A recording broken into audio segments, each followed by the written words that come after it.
All right, hi everyone. So this is how to build a home lab. And quick introduction and a couple of points before we proceed. So this was originally conceived as a 4-hour workshop for Circle CityCon, and I was asked to bring it here as well. So, but we don't have 4 hours, so I condensed a lot of material into a 1-hour talk. So we cut out the demos and cut back on some of the really nitty-gritty technical details. But I'll be happy to answer questions afterwards or at the end if we have time. I cover a lot of the stuff we need to get started and that you'll need to get up and running. But if you do have any questions, feel free to come up to me afterwards. Or again, if we have questions at the end, happy to answer any of them. This was originally a partnership with myself and Timothy DeBlock. Unfortunately, Tim couldn't be here this weekend. He just started a new job, which is awesome for him, but it also means that they don't often want you leaving the state and taking a week off right after you start a new job.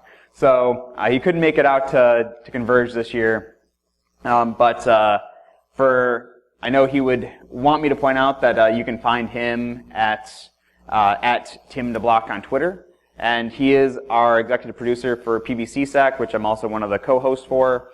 And he used to be, he helped start up, before he moved out of South Carolina, Cola Sec. So if you know someone out that way, out Columbia, South Carolina, there's a great group out there. And Tim also does the Exploring Information Security podcast, where he's taking a break right now while he starts his new job. But if you go back and look at the feed, there's lots of great interviews and discussions with various people from the community. He did a really great kind of historical look back with Mubix and MS0867, which is pretty cool.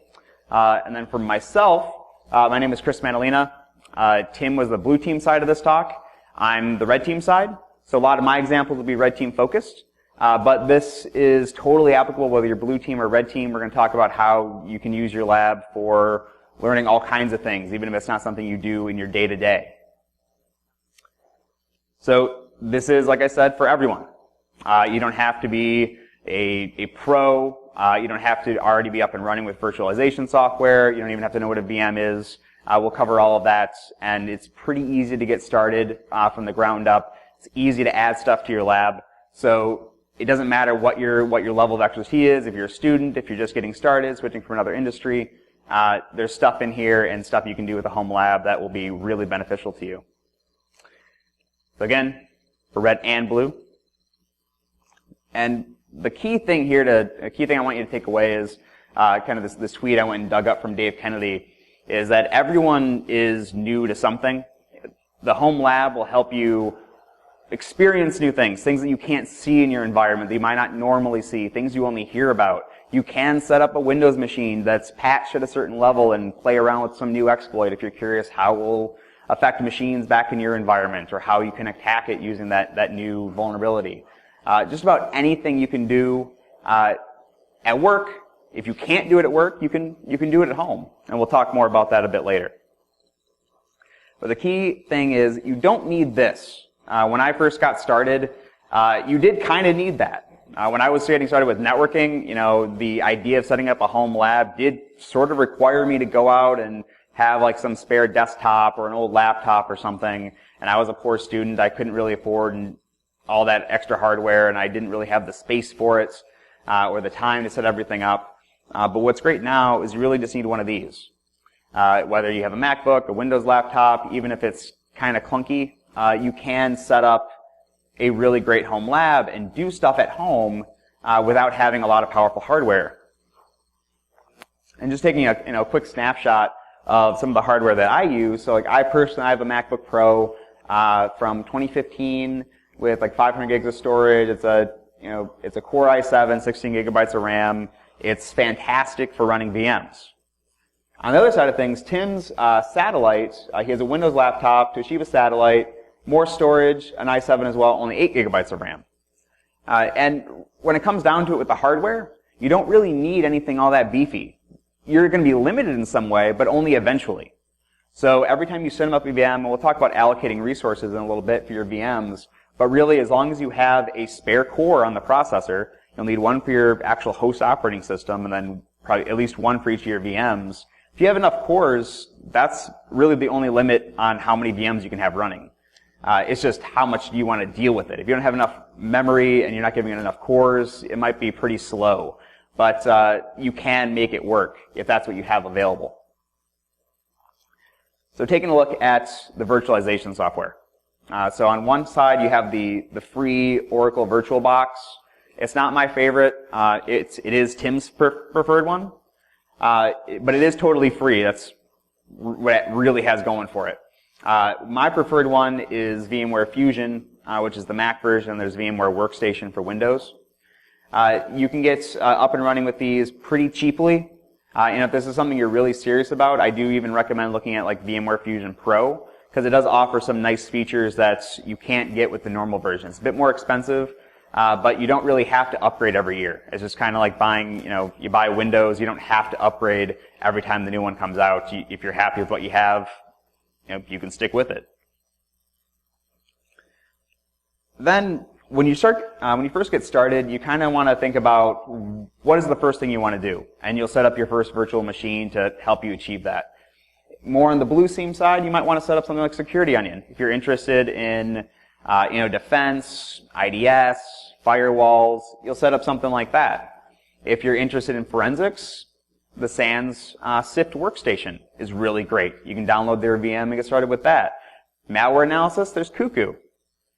And you can start moving more towards kind of the offensive side with like Samurai WTF, that's focused on web, like web hacking, Kali Linux, of course. But even then, you don't have to go with one of these. There's people who don't use Kali at all. They set up their own Ubuntu and they just install the tools they want. You can do whatever you want, but these are really great starting solutions. And what I really like about, for example, like SANS, SIFT and Kali is you can go to the website and you can download pre-made VirtualBox and VMware images, and you just import them, and they're up and running, ready to go with the virtualization tools already installed, and it's all set. You open it up, and everything's configured for you. And then there's a couple of specialized VMs and labs that you can go and get. One of them, if you're interested in ICS and SCADA, is called Cybody Works. And actually, I'll plug a quick, MySec talk that Kate Vida gave at MySec Jackson a couple of months ago. It's up on our YouTube channel. You can find it at youtube.com/MySec group. And she walks through Cybody Works, how to get up and running. It's what they used last year at the DEF CON ICS village for their ICS SCADA CTF, which Kate actually won. So she walks through, how she won it, what happened, and all the tools she used, and how to get up and running with Cybody. So that's really cool if you're interested in that kind of thing. Point being that if you're interested, and even if it is something like SCADA ICS, it's possible to set it up at home to get a lab environment you can mess around with, even when it is something that you kind of imagine you would need hardware or special equipment for something like SCADA. You have resources out there. So when you get started building your base image, I'll call it, and I'm going to use Kali as an example, you want to set up everything that you know you're going to want that VM to have, and so you can create backups, and you have everything up and running, kind of to your fresh, perfect, pristine state. And one thing I recommend is combining Kali with the Kali VM you download, and combine it with a script from a guy named GotMilk. And if you were in my talk yesterday, also here at 3 o'clock, I talked about GotMilk. It's G0TMI1, the number 1K. Find his GitHub. It's under the same name. You just look for the cow, and you'll know you got the right guy. He has a repository that he calls OS-scripts. And in there, he has written personalized for him bash scripts that go through and set up Kali exactly how he likes it. Installs things for him, configures the Apache web server, all the way to installing Firefox extensions that he likes. And from some pressure from people that saw that and really liked what he was doing, he's generalized them, added some flags and options. If you don't want, you can have it set up Burp Suite for you and do all kinds of cool stuff.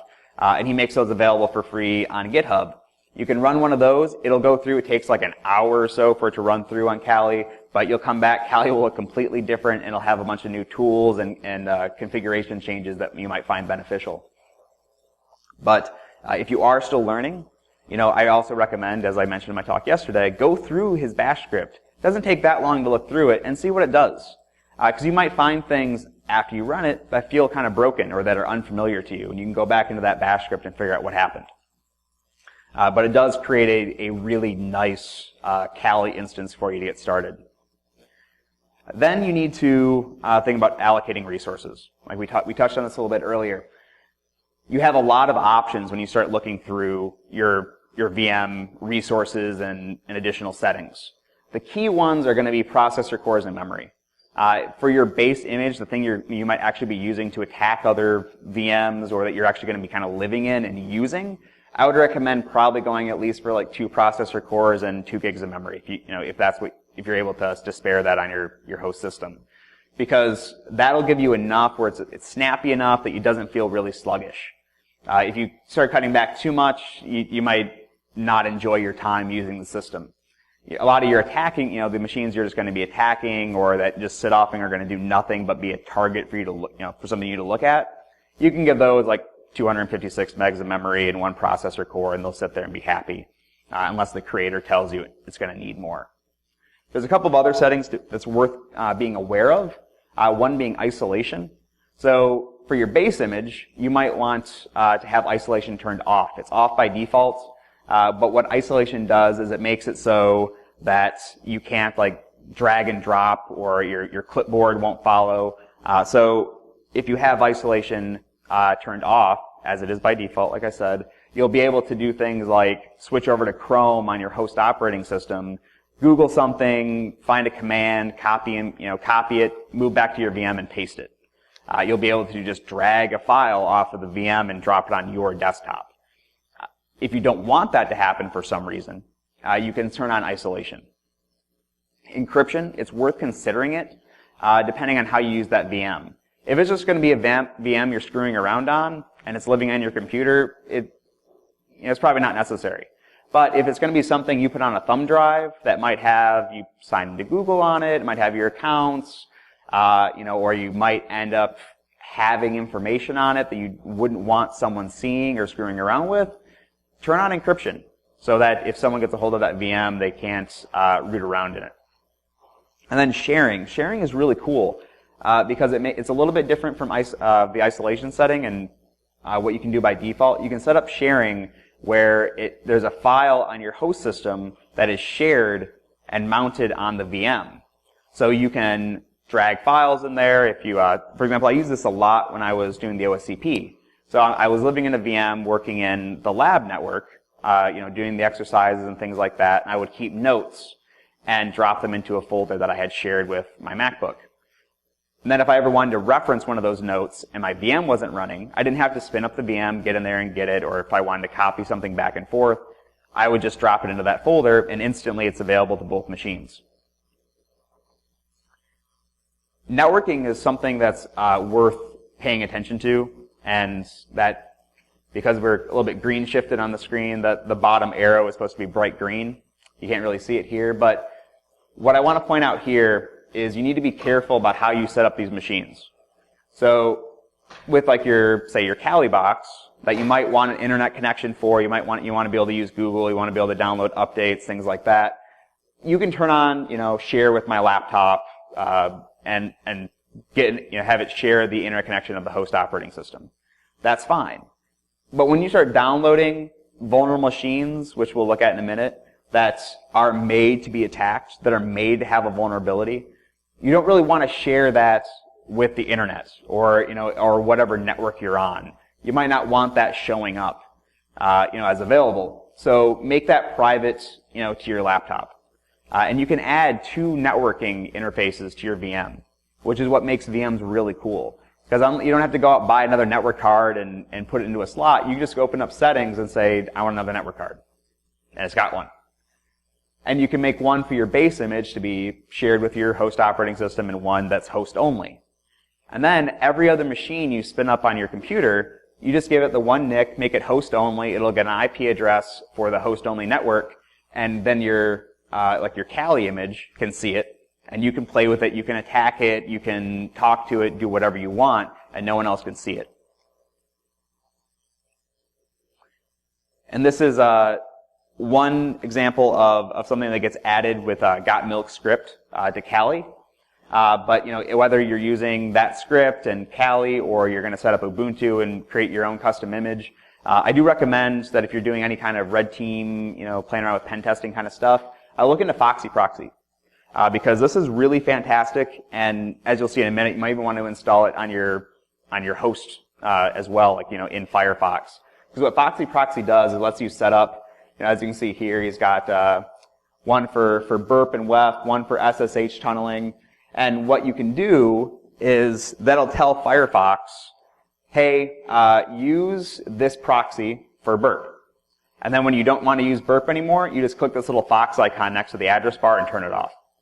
And then if you want to go back to using burp or you want to switch over to an SSH tunnel or something, you just check, click on the little Fox icon again, select the proxy you want, and you're off and running. You don't have to keep going into settings and changing the proxy settings.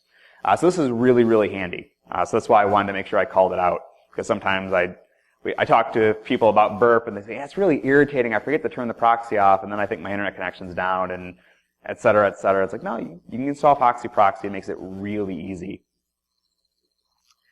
Now, once you have everything set up, you got Foxy Proxy installed, you've run got milk script, you've installed some stuff, you're ready to go, you're happy with what you have, take a snapshot. Because if you don't take a snapshot and then later you screw something up, you're going to have to go through the whole thing over again or figure out how to reverse that change. You make a snapshot, you can just, at any point, go back, click a restore button, and you're back up and running to how it was when you took that snapshot. It's awesome. This is a really, really powerful tool. So use it. And use it even, you can make as many snapshots as you want as long as you have the hard drive space for it. You can keep making snapshots. You're about to make a change to something. You've been working on some project and, alright, before I make this final change I'm unsure about, snapshot. Make that change, see what happens. So this is a really great way if you're curious, especially, to give a blue team example, you have a patch or something or some change you want to make to your environment at work or in your home, and you're not sure how to interact with things, you can set up a VM, make that change, and see what breaks. If it breaks, roll it back, make a different change, rinse and repeat until you're happy with what with what you've learned. Another option you have, after you make that snapshot, is you can create a clone of a VM. And what a clone will do is, it just clones it. It's like copying it. But what can be kind of neat is you can create linked clones. So you can set up an image that then if you need to, for whatever reason you want, 4 Windows 7 machines set up in your home lab, and you want them to all be the same, but now you have to go make the change on each and every single one of them. You don't have to do that. You can create linked clones where one clone, or those 3 clones will all be linked back to one master clone. You make a change to that master clone, it propagates out, and you're good to go. So then once you are happy, you have your snapshot, you've created some clones maybe, you're good to go, and you're ready to actually start adding stuff to your lab, to actually start doing something. It's actually as easy sometimes as just double-clicking. You download a file, you double-click it, and VMware, it's already been associated with VMware, it launches, it gets imported, and you're good to go. Sometimes you just right-click, open with VMware, open with VirtualBox, and you're good. Not always, though. As with some of the sites we'll talk about where you can get VMs, you might end up with one of a couple of different files. You don't have to memorize this, but it does help to be somewhat familiar with what these files are. So VDI is the VirtualBox virtual disk image. And I put that first because this is Oracle's proprietary format. So VMware will not open that. Only Oracle VirtualBox can. And some people will put out CTF images or something like that in VDI format. VMDKs, it's the open virtual machine disk. This is an open format. So anyone can use it. VirtualBox and VMware both understand it. And then if you're using VMware, you have a couple of files that you might just start seeing, like what is this file in this directory? Well, you have VMX or VMware configuration files. You'll have snapshot files, and you start making snapshots. OVF files you'll see sometimes, and that's another open format, the open virtualization format. And then I threw this in at the bottom. It's unlikely if you're following along with me that you'll use it, but Microsoft does then have their own VHD, Microsoft Virtual Hard Disk, that you might see sometimes. if you do end up with a VDI image and you would rather be using VMware like I do, not all is lost. I have VirtualBox installed just because this is included with it, a utility called vbox manage. And what vbox manage lets you do is easily clone a drive, a virtual disk, but it also has an option that then lets you change the format of that disk. And like I said, VirtualBox understands VMDK, so you can say, please take this VDI image, clone it, and I want the target to be called, whatever.vmdk, and then -- format VMDK. Take a few seconds, it'll spit out a VMDK file that you can then open up in VMware. Once you have all that set up, and now you have this new lab machine, you just import it into VMware, you have to actually find it. And if you're new to this sort of thing, that can be somewhat intimidating because you aren't sure where to start looking. One of my favorite ones to use is NetDiscover, which isn't a tool I hear talked about too often. You load up your Kali VM or Ubuntu or whatever it is, and you fire up your other VM you just added. You look at your host-only network, and you see that it's 192.168.110. So you can fire up NetDiscover and say NetDiscover-R for range, 192.168.110.0/24. A couple of seconds later, it'll say, here's everything we see in that range. And it'll be you, and it'll be one other thing, most likely. And there's your other VM, you just found it. Because many of the VMs you might be firing up are meant for you not to touch. They just show you a login screen, and they're like a CTF kind of thing, where you're not supposed to know anything about it. So this is a great way to learn information about it that you wouldn't otherwise have. And if you're interested in the offensive side of things, there's a website called VulnHub that I love. And just recently, bringing up Got Milk again, he's one of the people that maintain that site, along with Rastamouse and Null Mode and a couple of other people. And just recently, actually, it was funny enough, it was like the day before the Circle CityCon workshop where I first gave this talk. He did a talk with a couple of other people where they released what he called Stapler, which is a VM that they say is beginner difficulty, but as you can see, he marked it as like question mark, little winky face. Because supposedly, and here's a little challenge for you, even if you are more experienced with the offensive side of things, there's a very easy way to get root and get the flag on this CTF box to help you learn. But according to Got Milk, there's a much more difficult, hidden way that he won't tell anyone about to get root on this box. So as I know a couple of people that have still been working on it, trying to find the hidden way, to get a shell on this VM. But what's cool about this, and the reason I want to call it out, is because he gave this as a presentation. He did his own kind of build a lab workshop that was very offensive focused. Like I said, like a week before we did ours, and the day before ours, he released this, and there's a link to a PDF version of their presentation where he walks through what is VulnHub, how to get started, some of the things that we've already talked about today, and then also goes into exactly step-by-step how to own this machine. So if you're totally new to things, that can help you out. Yes? VulnHub. Yep, like vulnerable hub. Yep, so there's a couple of others. Yes, there's vulnhub.com. And there's a couple of others that I would recommend checking out, especially if you're a beginner. And what's really great about this is there's something there for everything that you might be interested in. There's ones that are just funny, that are just like fun CTFs. They use riddles, or they're just puzzles. They don't rely on you really having technical knowledge. If you can connect to a port, you can find the machine. It'll give you a puzzle. You answer a question, it gives you a flag, and you move on deeper into the machine. Some of them, like BrainPan, are really awesome for exploit development. If you're interested in that, like the first one I think starts off with a simple buffer overflow, and you can work your way up from there. There's a series called Pwn OS that's a whole array. It's basically kind of a more standard vulnerable image. Here, hey, we have a vulnerable version of this operating system. You figure out how to attack it, as well as Vuln OS.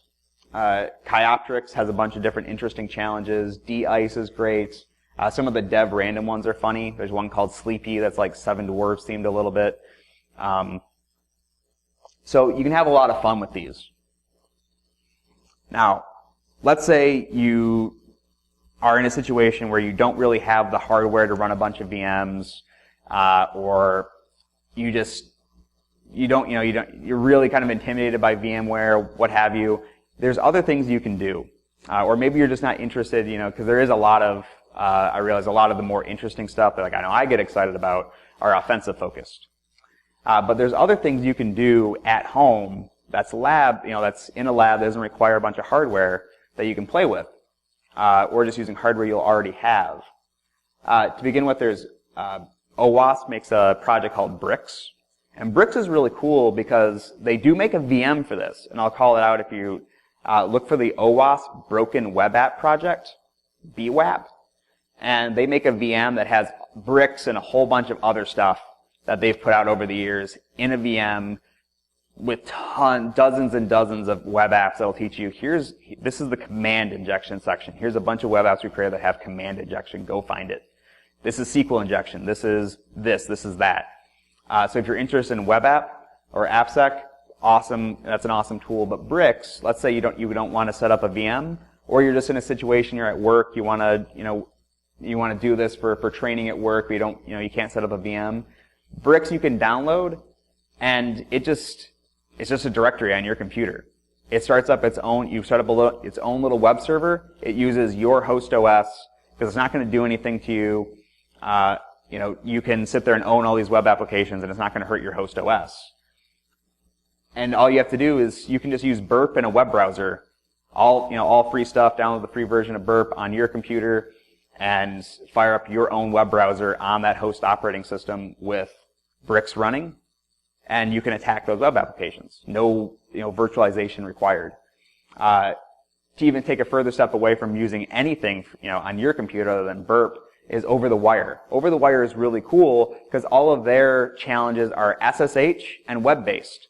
So you go there, arm yourself with a terminal with SSH, and either whatever your favorite proxy is, whether you want to use OWASP Zap or Burp Suite, you go to Over the Wire, and they have all these challenges for you to work on. From the base level one is called Bandit, and you'll SSH into a server. They give you the username and password, and there's a challenge there. You'll have to use grep to find a password. You'll have to use find. You have to use different Linux commands. So if you're new to Linux, it's a great way to learn. It'll challenge you in interesting ways to find stuff on their server, and you'll graduate to the next one and the next one. They have a list they give you as a suggested way to work through all their challenges. And eventually you'll get to one that is all web-based, where you use Burp. And some of those get really, really tricky, but there's also really great walkthroughs available online. And I got asked at Circle CityCon, and I mentioned the walkthroughs, is do I think walkthroughs are cheating? I actually write some of the walkthroughs for VulnHub. I think it's a lot of fun, and I write them because I want people to read them. Not really to check their answers, so to speak, but because that's how I learned a lot to get started on the offensive side of things. Was because if I got stuck on something, if there's a tool I don't know about, or an exploit I don't know about, or some service that I don't realize is vulnerable, I'm not going to suddenly understand that information by staring at it for weeks and depriving myself of information already available to me. Because there is a thing on your web browser when you look at those walkthroughs called the scroll bar. And you can go down just far enough to get a hint to move forward, and then step away. You don't have to read the whole thing. And I would keep those open in a browser tab and work on it. If a couple hours had gone by, I'm like, I haven't made any progress. I'd go and look at it, and usually it'd be something like, I had no idea that was something available to me. And then you sprint for a couple hours, and then you're back to maybe where you hit a wall. So definitely use those. And there's a bunch of them available for Over the Wire and Bricks as well. Just Google it with what you're stuck on. You'll find a bunch of blog posts and things like that. But then even stepping further back from there, there's pfSense and OpenWrt. If you're interested in networking and firewalls, and you do have some old hardware or a router that you wouldn't necessarily mind bricking if you make a mistake, you can play around with some OpenWrt, Tomato. Play around with enhancing your router. Play around with pfSense. Set pfSense up in a virtual machine and route stuff through it. Play with the firewall. There's stuff you can do at home. Personally, when I was in a situation where I just bought a house several years ago, and I was still doing a lot of networking at the time, and I was interested in wiring up my house, and that became kind of a lab in itself of figuring out how do I run Cat 5e through this house, how do I wire it up, how do I do everything, and then how do I organize this network afterwards. It became its own kind of awesome project, and that was just a physical thing that I could do at home. That if you're interested in that sort of thing and you don't get to run cable, or it's not something you necessarily want to do as a job, you can do it once, and even if it's just running Cat 5 like around your apartment, setting up your own like wired network can be a pretty beneficial thing depending on where you are in your career. And that's we actually finished really quickly, so I'm gonna open this up for questions. Yes.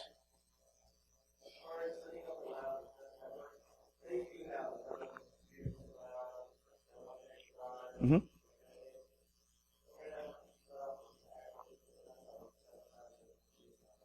Yeah, so a lot of people do still set up like physical networks for them to play. I mean, and you can do a lot of cool things with that, right? Like just even look at the CTF across the hall. So what you can do is really a lot of the same stuff we talked about here. You could set up a network, and with that sort of situation, you could even set up things like being able to pivot, up from the offensive side of things. You attack one machine, and then that machine is scale back a little bit. You can set up like kind of nested networks, right? So where you could almost set up like a DMZ that you can attack with then, through your switches and, additional switches and routers have then machines behind that DMZ. So where you have to attack the machines in that DMZ and then pivot through them to attack the other machines. Setting up different, you can set up one as a web server, one as something else. Really all the same opportunity is there for you with maybe a couple of additional opportunities because it's physical. But I would say get started with whatever you're interested in. You can use those machines to, to spin up that web server, whatever it is that catches your eye. Does that answer the question?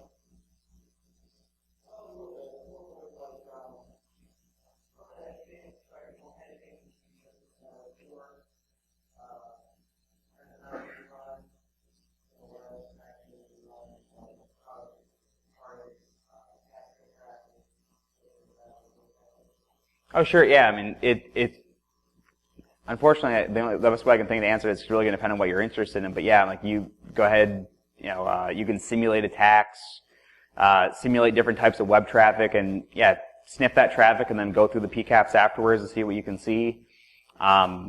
It's really, there's endless opportunity there.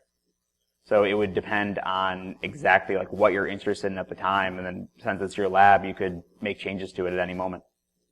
And scrap it and start over with something new. Yes? Maybe a follow-up type question. A lot of the vulnerable units that I've seen are web apps, but MS is usually to enterprise environment. Do you have any suggestions for somebody who wants to put the server in 2012 and change like a real enterprise type network? Yeah. So that's a fair question and worth pointing out. And it's actually something I'll even say that VulnHub is aware of, because if someone's creating a new vulnerable VM, it's pretty easy to, I'll create a vulnerable web app and that's the way in. I'll set up a WordPress site that's really old and that's the way in. And they're aware of that, and they are actually, that community is making a pretty concerted effort right now to try to get out more different types, exploit development and more like basic stuff, so that people can learn a greater variety of things. But yeah, but obviously none of them, a lot of those are CTF based, so they don't really mimic an enterprise network. So you can absolutely set up, Exchange or, mail servers, what have you, if you want to mimic a specific network. The one difficulty that you might run into there is just getting, it's super easy to get Windows and all that set up unless you have access maybe like an MSDN subscription or something like that. but it's something I've played around with, and you can use a virtual lab for that as well, as long as you can run, multiple machines on your laptop or your desktop. You can absolutely spin up, here's an Exchange server, here's a couple of Windows boxes, and that's where like a lot of times with like link clones and making clones of machines can help, because okay, I want to set up several Windows boxes, and so I'm going to set up Windows server, whatever I have on 6 machines, and then I'll make one Exchange server, one this, one that, and play around with them there. Yeah.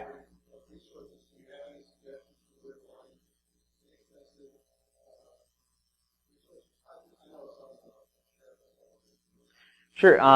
As far as if you're looking for anything physical, I'm often told, and this is something that I really need to take advantage of because I live in a college town, and so do you, is university reclamation. They'll get rid of switches and old desktops and servers a lot that you can pick up for basically pennies compared to like what you're getting. Even as far as things like actually full-blown like Cisco switches. I've seen people before say like, oh, I really want to get into networking, or what, I'm trying to get my CCNA. I really want some way where I can play with a Cisco switch, but I don't have thousands of dollars to buy this switch that I want to put. Sometimes the universities are literally throwing them away. You pay them $50 and you get a really expensive piece of hardware that you can play around with.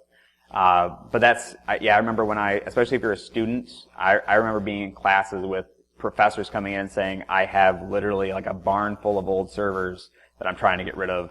So keep a lookout for situations like that, and know that maybe you'll have to fix it up a little bit, depending on maybe something's broken or it's doesn't have any video out or something. You'll have to add a video card or something like that. But I would definitely say looking for like university reclamation or just school districts. If there's a school district near you, that might be getting rid of old desktops. They probably won't be the best. They'll probably be several years, more outdated. But they'll be really cheap, and you're setting up something you have the room for a physical network. They definitely get the job done. Might be able to run a couple virtual machines for you. Any other questions? Yeah. So, I had an instance where I was trying to clone a Windows server 12 box, and there was having issues with the SID.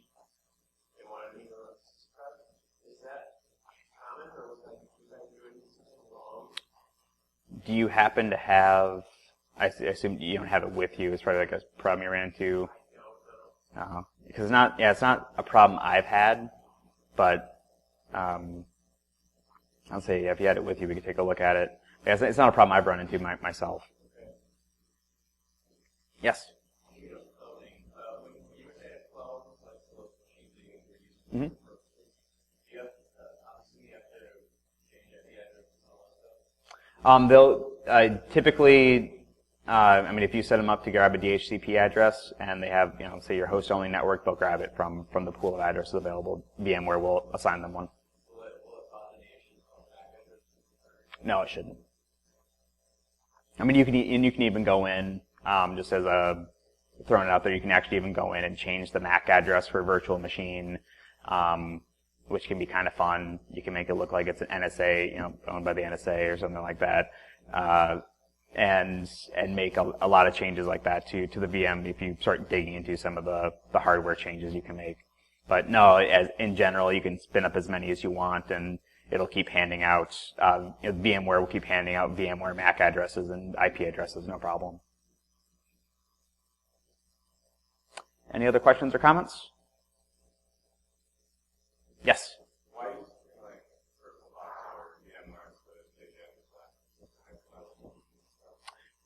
of These are just easier solutions to get a hold of, and there's a lot of walkthroughs out there. Personally, I prefer VMware. Like I said, Tim preferred VirtualBox. But there's lots of options like that available. There's no real, I wouldn't tell you not to use it. It's just what I got started with and what I really like. And like VirtualBox especially is, it's a free download, so it's something that a lot of people can just get up and running with really easily, at least to get started. Anything else? All right, thanks everyone.